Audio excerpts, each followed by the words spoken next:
Hello বন্ধুরা, আজকে হচ্ছে মহাশিবরাত্রি। আর এই শিবরাত্রির দিন আমি ভাবলাম আজকে একটু গোপাল সোনাদের পঞ্চামৃত দিয়ে স্নান করানো যাক। তাই প্রথমে পঞ্চামৃতটা রেডি করে নিচ্ছি। আর পঞ্চামৃত রেডি করতে কী কী লাগে তোমরা হয়তো সকলেই জানো, তাও আমি আর একবার বলে দিচ্ছি। দুধ, দই, ঘি, মধু আর শর্করা দিয়েই আমরা পঞ্চামৃত তৈরি করি। তার মধ্যে অবশ্যই একটা তুলসী পাতা দিতে হবে, যেহেতু আমরা গোপাল সোনাদের স্নান করাবো তাই। তো দেখো আমি আস্তে আস্তে দুধ দিয়েছি, তারপর দইও দিয়েছি, আর এখন ঘি দিচ্ছি, এরপরে মধুটা দিয়ে দেব। আর শর্করা হিসেবে আমি এখানে নকুলদানা দিয়েছি, তোমরা চাইলে চিনি বা মিষ্টি দিতে পারো। আমি এখানে নকুলদানা দেব। তারপরে এটা খুব ভালো করে নাড়িয়ে নেব আস্তে আস্তে।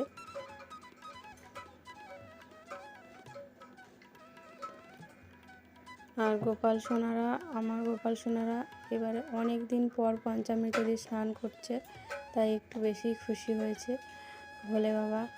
আজকে ভোলে বাবার দিন, তো গোপাল সোনারাও ভোলে বাবার মতো আর কি স্নান করতে চাইছে, তাই ওনাদের কৃপাতেই ওনারা আজকে পঞ্চামৃত দিয়ে স্নান করবে। তো সবার প্রথমে দেখো আমি একটা বাঁশি দিয়েছি, কারণ এটা হচ্ছে রূপোর বাঁশি।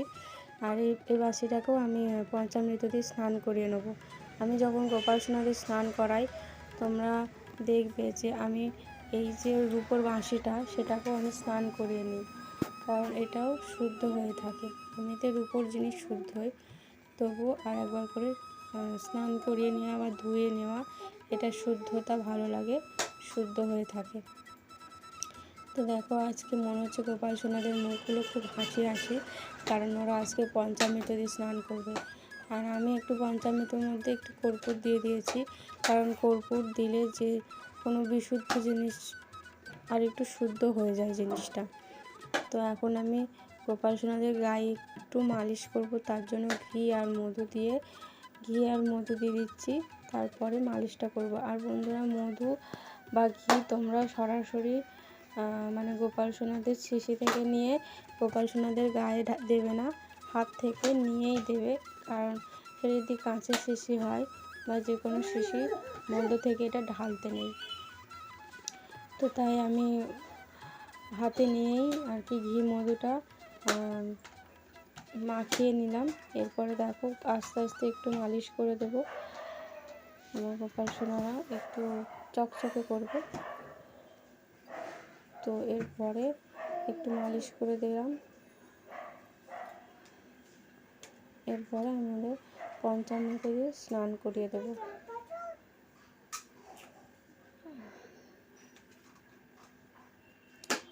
আর আমি পঞ্চামৃত দিয়ে স্নান করাবো, যে জলশঙ্কটা দেখছো, জলশঙ্কটা দিয়েই আমি স্নানটা করাবো।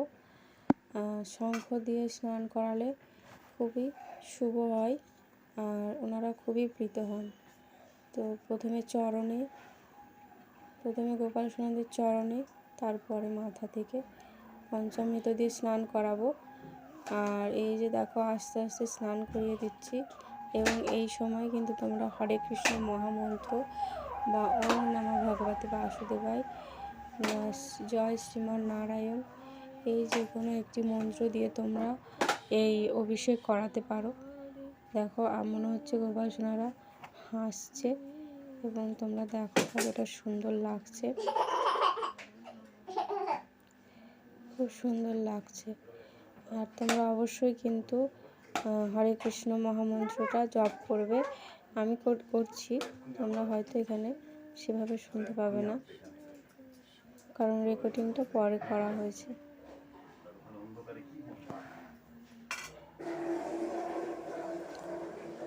এখন আমি এর মধ্যে যে দই দেওয়া থাকে, সেই দইটা, এরপরে আমি যে দইটা রয়েছে সেই দইটা দিয়ে আর একটু মালিশ করে দেব, যাতে দই মানে দেওয়ার পর একটু মালিশ করে দিলে আরও একটু স্কিনটা চকচকে করে। তার জন্য স্কিনের জন্য আমি আরেকবার এটা মালিশ করব।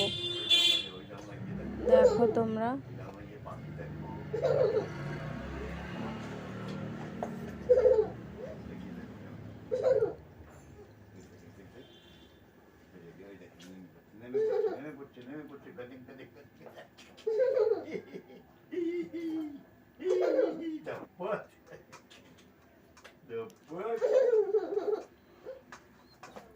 এই যে মালিশ করছি আমরা, মনে হচ্ছে কত আনন্দ পাচ্ছে, কত আরাম পাচ্ছে আমার গোপাল সোনারা।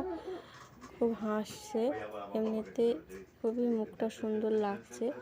এই হাসিটা দেখলে খুবই ভালো লাগে আমার গোপাল সোনারা। তোমাদের প্রথম যারা আমার এই চ্যানেলে এসেছো তারা অবশ্যই আমার চ্যানেলটাকে একটু সাবস্ক্রাইব করো, কারণ আমার চ্যানেলটা খুবই নতুন আর ভিউজ খুবই কম হচ্ছে। তোমরা যদি একটু দেখো তাহলে খুবই ভালো লাগবে এবং সাবস্ক্রাইব করো। আর দেখো, এবার আমি আমার গোপাল সোনাদের শুদ্ধ জল দিয়ে স্নান করে দিচ্ছি। অবশ্যই জলে একটি তুলসী পাতা দিয়ে নেবে। আর আমি এখন স্নান করিয়ে নিলাম। এরপরে মানে একটু ভালো করে বেশি জল দিয়ে আমি একটু স্নান করছি, কারণ ঘি মধু যেহেতু থাকে তাই গায়ের মধ্যে একটু অন্যরকম তেলতেলা ভাবটা থেকে যায়। তাই এরপরে আস্তে করে মুছে নেব, আলতো হাতে এরপরে মুছে নিচ্ছি। দেখো আমার গোপাল সোনার স্কিনটা ঠিক কতটা চকচক করছে। আর এরপরে আমি এখন ওদের জন্য এইরকম জামা পাথর বসানো নতুন, এগুলো স্পেশালি খুবই সুন্দর লাগবে, পরিয়ে দেওয়া হচ্ছে। এর নাম গিরিধারী। গিরিধারীকে আমি পরিয়ে দিচ্ছি প্রথমে জামা, আর আমি কিন্তু এরপরে চন্দন দিয়ে দিচ্ছি, চন্দন দিয়ে একটু সাজিয়ে দিচ্ছি। তোমরা দেখবে যে মানে নতুন জামা পরেছে আর একটু সাজুগুজু করবে না, সে তো হয় না। তাই আমি একটু চন্দন বেটে চন্দন দিয়ে সাজিয়ে দিচ্ছি। দেখো, তোমাদের যদি ভালো লাগে তাহলে অবশ্যই বলবে। গিরিধারীর জামা কাপড় পরা হয়ে গেছে আর ও এখন বসে পড়েছে। বন্ধুরা, এই স্কিনটা কিন্তু অনেকটা ছোট লাগছে এখান থেকে, তোমরা একটু দেখে নিও। আর এরপরে আমার হচ্ছে কেশব সোনা।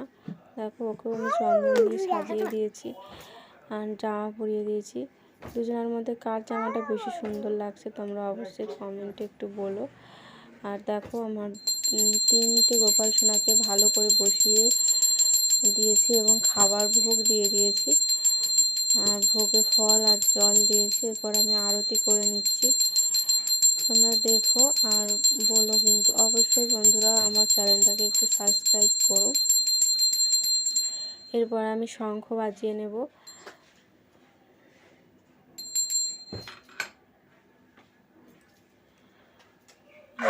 এরপরে শঙ্খ বাজিয়ে ভোগ নিবেদন করে দেবো। মানে ভোগটা নিবেদন করাই হয়েছে, কিন্তু এটা ভোগটা দেখে খাইয়ে দেবো আমি। একটু নিজের হাতে না খাইয়ে দিলে ঠিক ভালো লাগে না, তাই একটু খাইয়ে দেবো। তারপর কিছুক্ষণ পর আমি বাইরে চলে যাব, হয়তো 10-15 মিনিট পর এসে তারপর ভোগটাকে আবার আমি তুলে নেব। তারপরে আমি একটা চকলেট দিয়ে দেবো। আজকে আমি সেটা দেখাচ্ছি না, কারণ ভিডিওটা অনেকটা বড় হয়ে যাচ্ছে, সে কারণে তোমরা একটু ধৈর্য ধরে দেখো, কারণ অনেকটাই বড় হয়ে গেছে ভিডিওটা। আর একটু ক্ষমা প্রার্থনা করে নেব।